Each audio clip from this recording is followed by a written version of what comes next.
Inireklamo ng libu-libong empleyado ng Bacolod City Local Government ang anilay panis sa pagkain sa kanilang Christmas party. Ayon sa LGU, maraming empleyado nagbalik ng pagkain dahil nangangamoy na raw ito.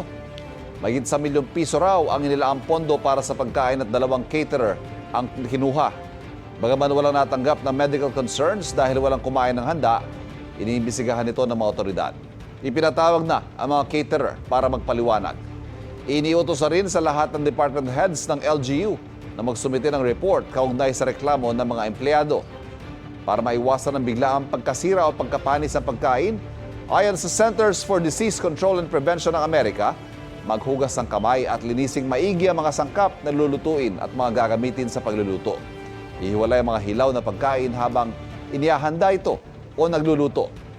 Magluto sa tamang temperatura para mapatay ang mga mikrobyo at ilagay ang nalutong pagkain sa refrigerator sa tamang oras.